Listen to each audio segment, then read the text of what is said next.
Now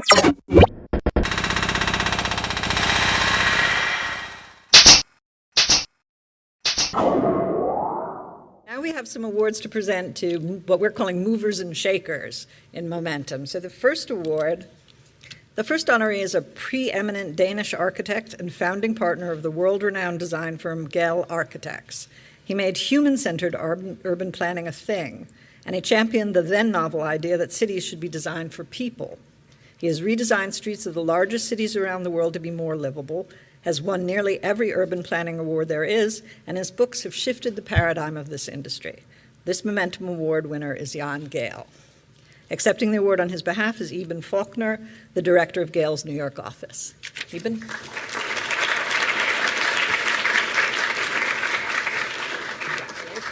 Yeah, do you want to say a few words? Sure. I'll say a very quick thank you on behalf of Yen and all of my colleagues at Gehl. We're really excited to accept this award, in particular because so many of the conversations about smart cities can focus so much on the technology, and we've always emphasized people first. So we're very interested in seeing how these conversations about smart cities can continue to ask the question, smart for what purpose and smart for whom? So we hope that all of the wonderfully smart people around the room here can continue to keep people at the forefront of their thoughts when it comes to designing cities of the future. Thank you. Welcome, Jan. I am so happy to be able to have this interview with you, and we will and to celebrate you as a winner of the Newsweek Momentum Awards. So I want to start by saying, okay. Go ahead. I'm very grateful for this award, and I thank you very much for it, and I return the welcome. It's very nice to meet you, and it's very nice for me to be able to address the people who are gathered tonight for this event. I want to start by just saying, and for the audience's sake as well, but you have so many accomplishments. You started by doing empirical research in the 60s and 70s on how people behave in streets, collecting data on what building design characteristics make a street more or less walkable, more or less enticing to linger in, the kinds of public spaces. That certainly led to your advocacy, so successful in pedestrian-oriented public spaces, then books, and now a global practice leading in redesigning cities for people. What do you most want the world to learn from your work? Indeed, the start of all this work was the fact that in the early 60s, I married a psychologist. And she and her friends, they always ask, why are architects not interested in people? And why do they not learn anything about people in schools of architecture? And that led me to go back to School of Architecture for 40 more years to hear what I had missed, just to find out that nothing was known. In the early 60s, there was no one who thought that the built environment had any major influence on people's behavior, on quality of life. The idea was people will adapt. They're very adaptable, and regardless of what we build for them and how many cars we throw into the environments, people will adapt and will be happy ever after. Then we started in the 60s, we started to study more carefully how does people use cities, and starting to make people visible in city planning. They were invisible. What was visible was all the traffic engineers, they counted all the cars every year and every day, and nobody counted anything about city life. Copenhagen became, because of the studies we conducted in the School of Architecture, became the first city in the world where the life of the city was recorded as carefully as was the traffic of the city. And this has led, now almost 60 years later, to the fact that Copenhagen has become one of the most people-friendly and livable cities in the world. So it can lead somewhere, this kind of putting people in the center of your concern instead of making the cars happy in the center of concern.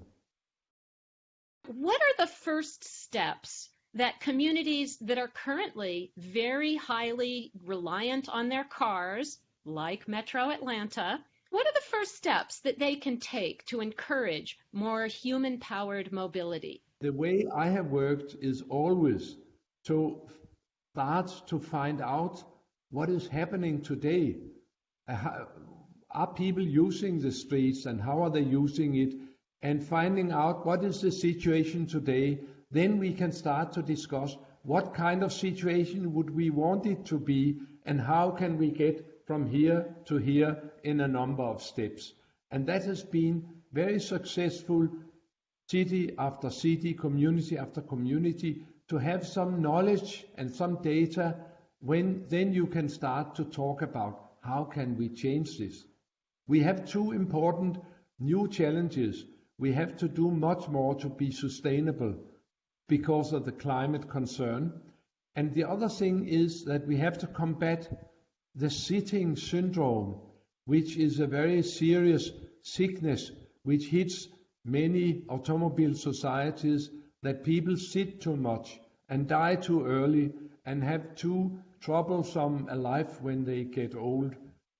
But I'm curious, as your practice has expanded around the globe, do you also find cultural differences changing the way that you redesign cities for people?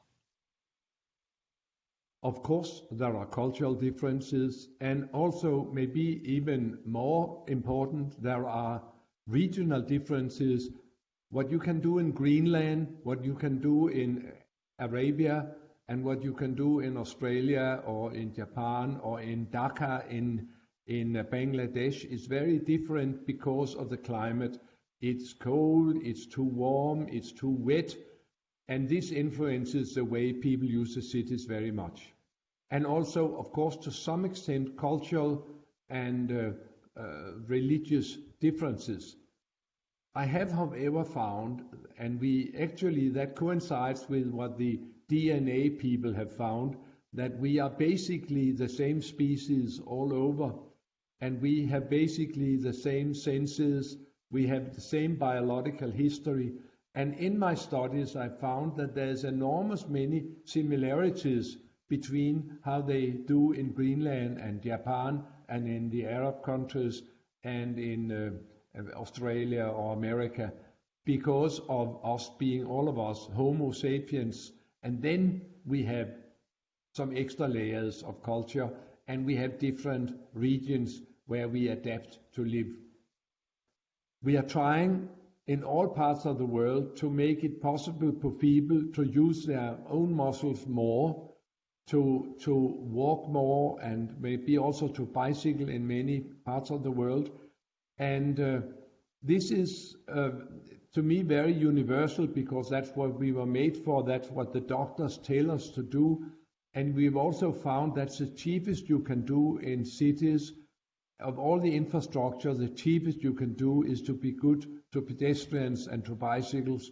One important example is maybe Colombia, Bogota in Colombia, where they've had for a number of years a specific policy of making the poor people more mobile, giving them opportunities to walk to the bus and have a better bus system, and also give them bicycle, because for years and years all the investments went to the 20% who had access to cars, while the 80% who had no access got no investments.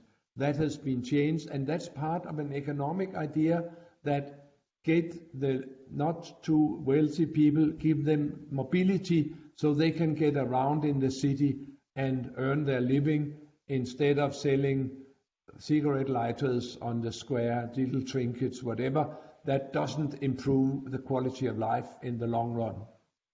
If reintroducing walking, biking, and sociable public spaces was really the challenge that you took on, what do you see as the emerging challenges for those who are following in your footsteps?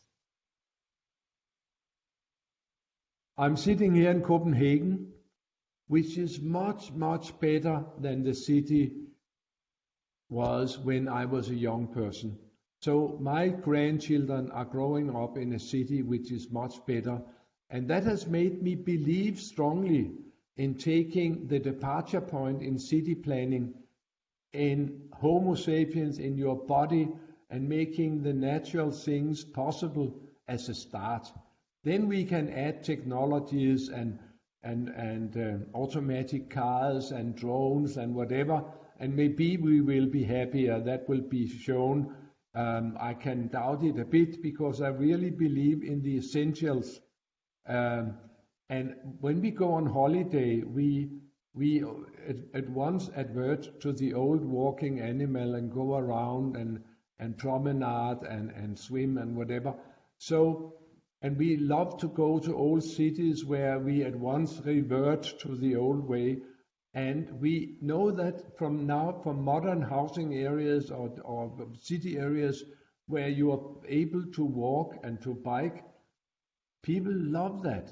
In Copenhagen now we are into that 47% of all the people going to work or studies in Copenhagen, they arrive on their bicycles.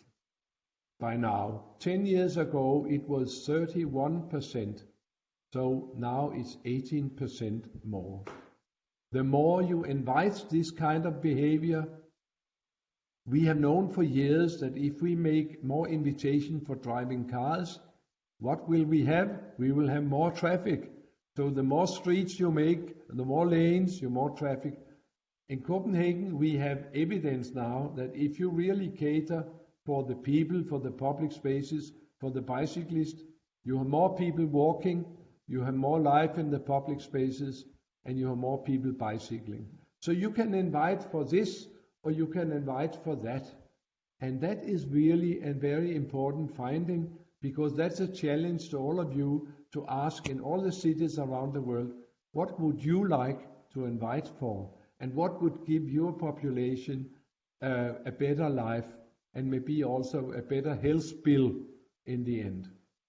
I would like to wish all of you a very nice event tonight today in Atlanta, and a nice dinner afterwards. I will envy you to be in such good company and having such good reasons for celebrating, because I know several of the other ones, they are well worth celebrating. Congratulations to the magazine and to all the award winners.